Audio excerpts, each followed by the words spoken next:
የተከበራችሁና የተወደዳችሁ በመላው ዓለም የምትገኙ ጣና ቴሌቪዥን ቤተሰቦች እንደምን ዋላችሁ? አክብሮታዊ ሰላምታችን በያላችሁበት የምድር ዳርቻ ሁሉ ይድረሳችሁ እያልን የጥር 18 ቀን 2018 ዓ.ም የጣና ቴሌቪዥን የሰዓቱን ዜናዎች ርዕሶቹን በማስቀደም እናስደምጣችኋለን። የአማራ ፋኖ ብሔራዊ ንቅናቄ ታላቅ ድል በተቀዳጀበት ተጋድሎ የብልጽግናውን ሰራዊት ዋና ምሽግ ሰብሮታል። ከምሽጉ በተጨማሪም የወታደራዊ ካምፑን ተቆጣጥሮ የሚያስፈልገውን ወታደራዊ ግብዓት ማግኘት የቻለ ሲሆን ምሽጉ የተሰበረበት የብልጽግናው ጦር በበኩሉ ወደ ዞን ዋና ከተማ ኮብልሏል። ይህ ታላቅ ድል የተመዘገበው በየትኛው ግንባር ነው የሚለውም በዜናችን በዝርዝር ተሰሙታላችሁ። ቀዳሚው መረጃችን ነው። 29 የብልጽግናው ሰራዊት አባላት በፋኖ የከተማ ሰርጂካል ኦፕሬሽን ተመተው ሲወድቁ ለብልጽግና እጅ የሰጡ የቀድሞ የፋኖ አባላት ነን ሲሉ የነበሩ ግለሰቦችም ታጅበው ከሚጓዙበት ፋኖ በደፈጣ ጥቃት ከናጃቢዎቻቸው ጥሏቸዋል። የሰዓቱ ዜናችን በዝርዝር ከሚያስደምጣችሁ መረጃዎች መካከል ነው፣ ይደመጣል። የብልጽግናው አየር ወለድ ኮማንዶ ሰራዊትን ሁለት የፋኖ ሰራዊት አባላት እንደ ቮሊቦል ኳስ እየተቀባበሉ ጠልዘውታል። ወሎ ቤት አማራ ላይ ተመቶ ወደ ሸዋ ሲጓዝ ሸዋ ላይም የብረታ ምት ገጥሞት ሙሉ ክፍለ ጦሩ የመበተን አደጋ ደርሶበታል። ዝርዝሩ በዜናችን ይቀርብላችኋል። የዕለቱ ድል ልዩ ነበር። በዚህ መጠን ፋኖ ፈጣን ማጥቃት አድርጎ ከከበባ ወጥቶ ከበባውን ጠላት መልሶ በከበባ አስገብቶ ይመተዋል የሚል ግንዛቤ አልነበረኝም። ፋኖ ለካ ከሸማቂነት ወደ መደበኛ ሰራዊት አድጓል። ይህን የተናገረው ፋኖ በጎጃም ያደረገውን በድል የታጀበ ተጋድሎ የተመለከተ የዓይን እማኝ ነው። የጎጃሙ ድል በዜናችን ዝርዝሩ ተሰናድቶ ይቀርባል። ያደቆነ ሰይጣን ሳያቀስ አይለቅም እንዲሉ የብልጽግናው ሊቀመንበርም የእርስ በርስ ጦርነትና ጎረቤትን የማተራመስ ምኞታቸውን ለማስጠበቅ የ144 ቢሊዮን ብር የጦር አውሮፕላን ገዝተዋል። የብልጽግናው ሊቀመንበር በተጠቀሰው የገንዘብ መጠን ትምህርት ቤትና የእናቶች ሆስፒታል ቢያስገነቡበት ኑሮ ኢትዮጵያ ውስጥ መሃይምነትና የእናቶች ሞት ወደ 0% ይወርድ ነበር ሲሉ የኢኮኖሚና ማህበራዊ ተንታኞች ይናገራሉ። የሰዓቱ ዜናችን በዝርዝር ያሰናዳው መረጃ ነው። ሰዓቱ ሲደርስ ይቀርብላችኋል።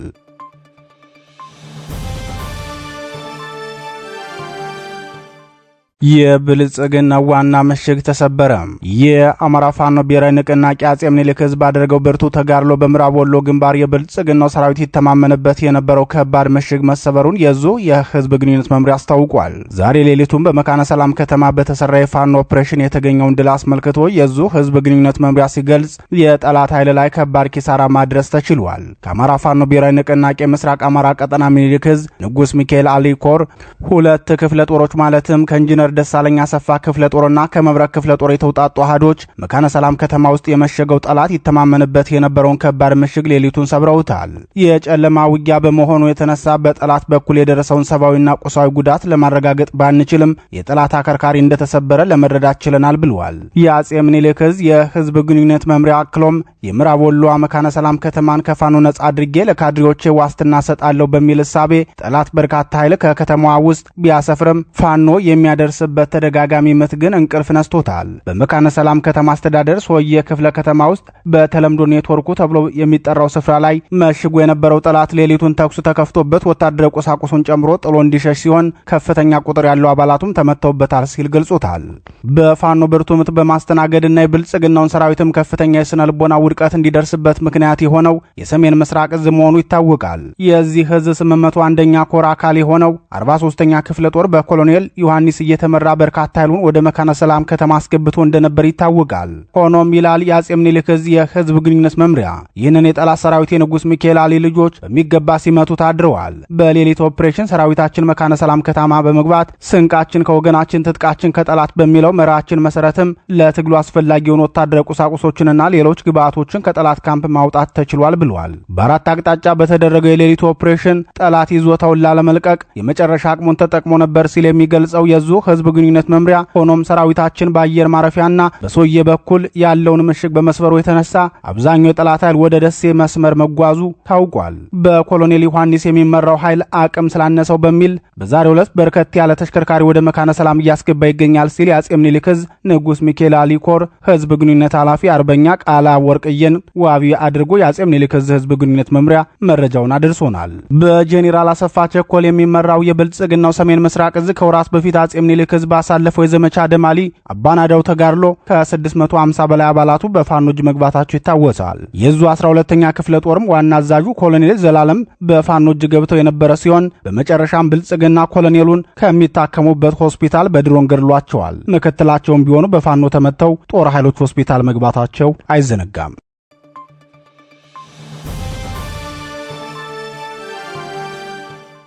ፋኖ በደፈጣ ጥቃት ድል ተቀዳጀ። የአማራ ፋኖ ብሔራዊ ንቅናቄ ጎንደር ጠቅላይ ግዛት ህዝብ በደፈጣ ጥቃት ድል መቀዳጀቱን 206ኛ ከፍ ያለው ደሴ ኮር አስታወቀ። የ206ኛ ከፍ ያለው ደሴ ኮር ተራራው ራስ ጉና ክፍለ ጦር በደፈጣ ጥቃት ድል የተቀዳጀው የብልጽግናው ሰራዊት በቅርቡ እጅ የሰጡ የቀድሞ የፋኖ አባላትን አጅቦ በሚንቀሳቀስበት ነው።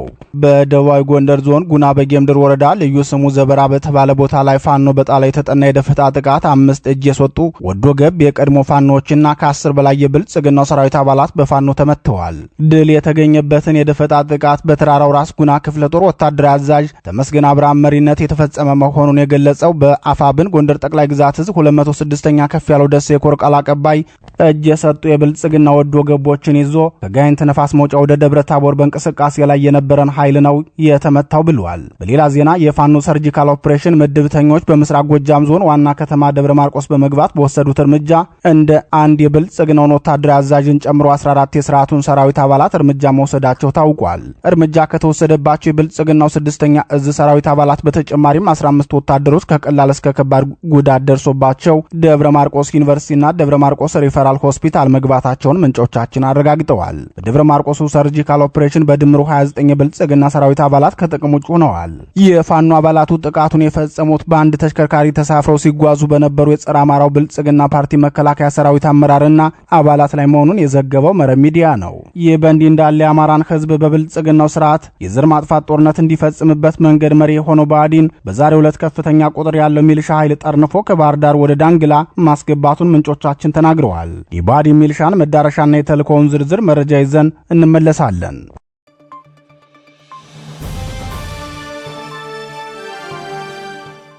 የአየር ወለድ ኮማንዶ ክፍለ ጦር መተነዋል። ፋኖ የአማራ ፋኖ ብሔራዊ ንቅናቄ ሸዋ ጠቅላይ ግዛት እዝ የብልጽግናውን 105ኛ አየር ወለድ ኮማንዶ ክፍለ ጦር ከባድ ምት እንደመታው አስታወቀ።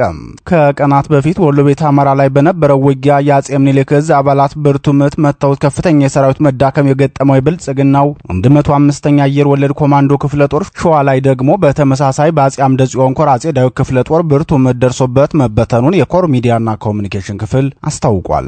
የአፋብን ሸዋ ጠቅላይ ግዛት እዝ ህዝብ ግንኙነት ክፍል የዕለቱን ተጋድሎና የተገኘውን ውጤት አስመልክቶ ለጣና ቴሌቪዥን እንደገለጸው በተሰራው ድንቅ ኦፕሬሽን የአጼ ዳዊት ክፍለ ጦር ውጤታማ ድል አስመዝግቧል።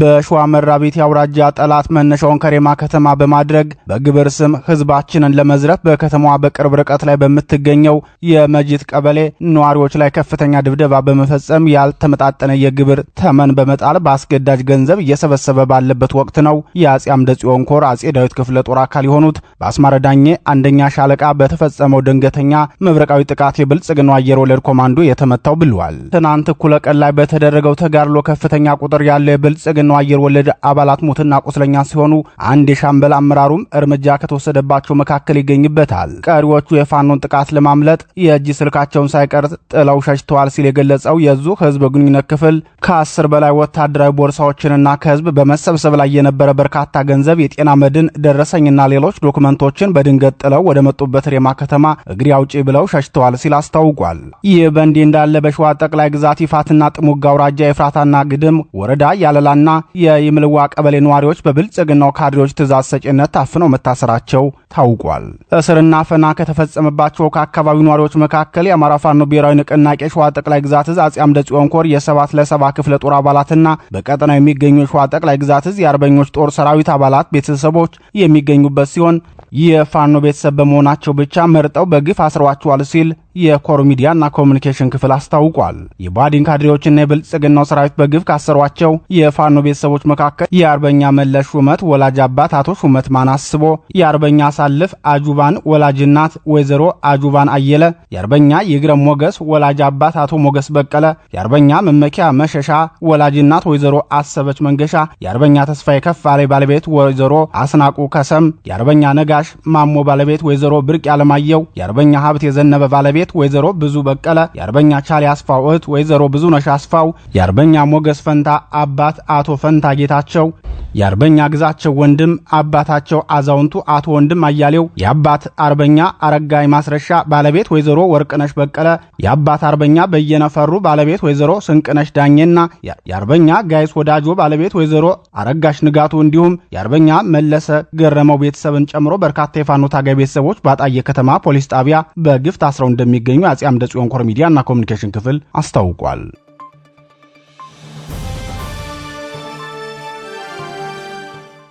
ጎጃም ላይ የተገኘው የፋኖ ድል። በምስራቅ ጎጃም አንደድ ወረዳ ለልዩ ዘመቻ የወጣው የብልጽግናው ሰራዊት በአማራ ፋኖ ብሔራዊ ንቅናቄ አጼ ቴዎድሮስ በተፈጸመበት ጥቃት ከፍተኛ ወታደራዊ ኪሳራ ደረሰበት። በዞኑ አንደድ ወረዳ በተለያየ አቅጣጫ ወደ ፋኖ ቀጠና የገባው የብልጽግናው ሰራዊት በፋኖ በተፈጸመበት ፈጣን ጥቃት በርካታ ኃይሉ ሙትና ቆስለኛ እንደተደረገበት የአማራ ፋኖ ብሔራዊ ንቅናቄ አጼ ቴዎድሮስ ሚዲያና ኮሚኒኬሽን ክፍል ገልጿል። የብልጽግናው ሰራዊት መሽጎበት ከሚገኘው አንደድ ወረዳና የተለያዩ ከተሞች ተነስቶ በሶስት አቅጣጫ ወደ ፋኖ ያቀና በነበረበት ሰዓት ነው የደፈጣ ጥቃቱ የተፈጸመበት። በግዳጅ ቀጠና ላይ የነበሩ የአጼ ቴዎድሮስ አባላት እንቅስቃሴ የሚከታተል የመረጃ ቡድን ቀድሞ አስገብቶ እንደነበርና የመረጃ አካላቱ ባደረሱት ጥቆማ መሰረት ፋኖን ለማፈን ነበር የብልጽግናው ጦር የተንቀሳቀሰው።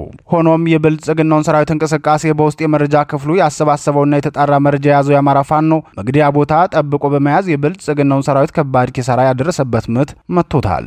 የህብረተሰቡን ሰላምና ደህንነት በመጠበቅና የቀበሌ አደረጃጀቶችን እየሰሩ የነበሩ የአፋብን አጼ ቴዎድሮስ አመራሮችና አባላት በትናንትናው ዕለትም በተመሳሳይ የአካባቢውን ህዝብ ሰብስበው የፖለቲካ ግንዛቤ ሲሰጡና የትግሉ መነሻ ምክንያትና መዳረሻ ግብ ሲያስረዱ መዋላቸውን የገለጹት የጣና ቴሌቪዥን ምንጮች እነዚህን የፋኖ አባላት ለማጥቃት ነበር የብልጽግናው ጦር ጉዞ ያደረገው። የፋኖ መሪዎችን እንቅስቃሴ በተቀናጀ የመረጃ ክትትል ሲያደርግ የሰነበተው የብልጽግናው ሰራዊት በሌሊት ለማፈን አልሞ እንቅስቃሴ ያደረገ ቢሆንም በፋኖ በኩል የብልጽግናውን ሰራዊት ዘመቻ ማምከን የቻለ ኦፕሬሽን ተሰርቶ እቅዱን አክሽፈው የፋኖን አሸናፊነት አስመስክረዋል።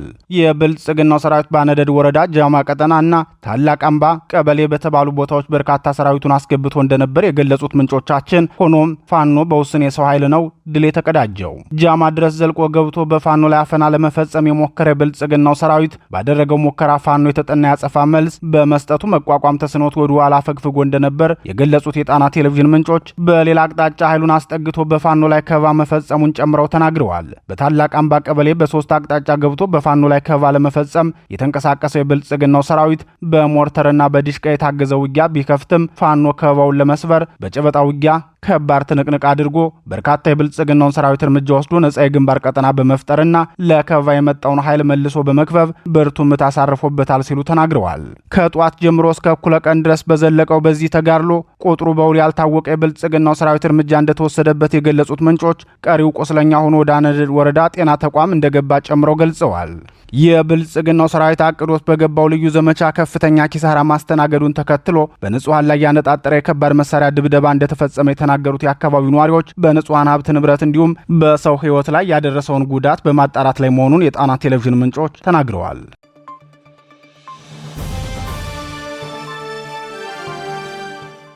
ብልጽግና በ144 ቢሊዮን ብር ተዋጊ ጄት ገዛ። ከጦርነት ፖሊሲያቸው በምንም መንገድ መነቃነቅ እንደማይፈልጉ የገለጹት የብልጽግናው ሊቀመንበር ከ144 ቢሊዮን ብር በላይ ወጪ በማድረግ ተዋጊ ጄት መግዛታቸውን አረብ ሚሊተሪ የተሰኘ ሚዲያ ዘግቧል። ሚራጅ 2000 የሚሰኘው የጦር ጄት ዝቅ ብሎ በመብረርና ከፍተኛ ጉዳት በማድረስ የሚታወቅ ሲሆን የጄቱ አምራች ሀገር ደግሞ ፈረንሳይ ናት። የፈረንሳይ ኩባንያ ዳሶል አቪዬሽን የሚያመርተው ሲሆን እያንዳንዱ ጄት እስከ 40 ሚሊዮን ዶላር ዋጋ ያለው ነው። የብልጽግናው ሊቀመንበርም ከ144 ቢሊዮን ዶላር በላይ ወጪ በማድረግ 20 ተዋጊ ጄቶችን ከፈረንሳይ ኩባንያ መግዛታቸው ተረጋግጧል። የአገር ውስጥ የእርስ በርስ ጦርነትን ማስቀጠል የሚፈልጉት የብልጽግናው ሊቀመንበር ከዚህ በፊትም ከሩሲያ ኤስዩ 57 ተዋጊ ጄቶችን መግዛታቸው አይዘነጋም።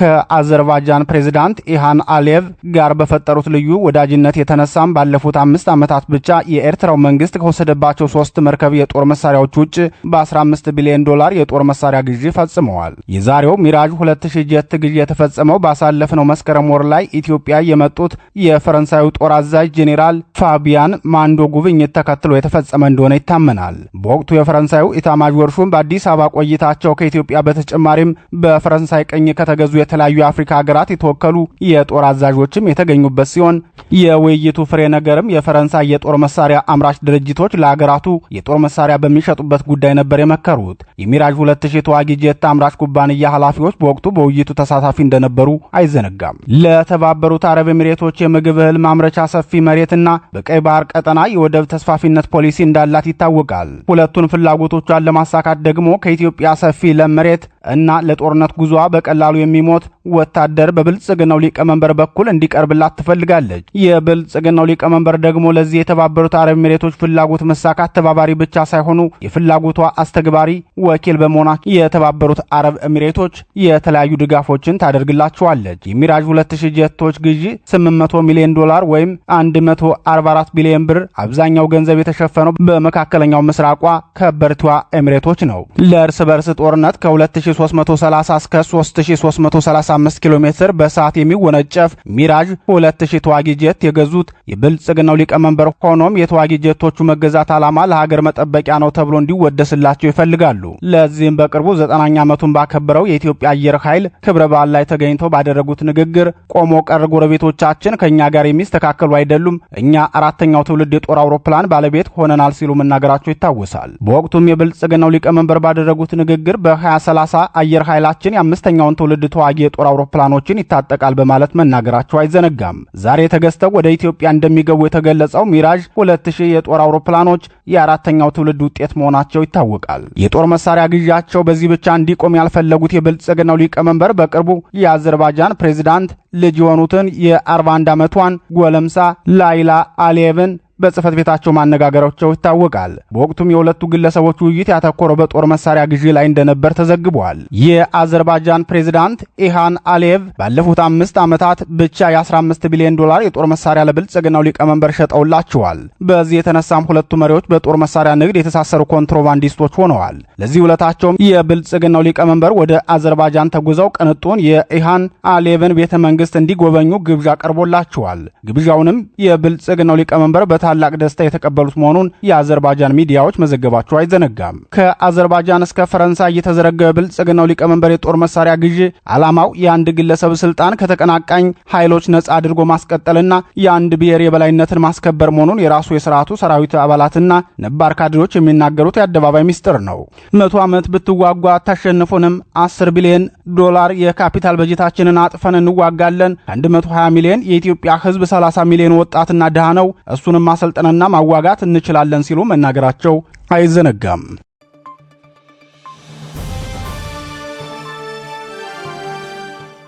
እነዚህንና ሌሎች መረጃዎችን አሰባስበን ያሰናዳነው የሰዓቱ ዜናችን ወደ እናንተ መቅረብ ይጀምራል። በድጋሚ እስከ መጨረሻው አብራችሁን ቆዩ እያልን በቀጥታ ወደ ዝርዝር ዘገባው እናልፋለን።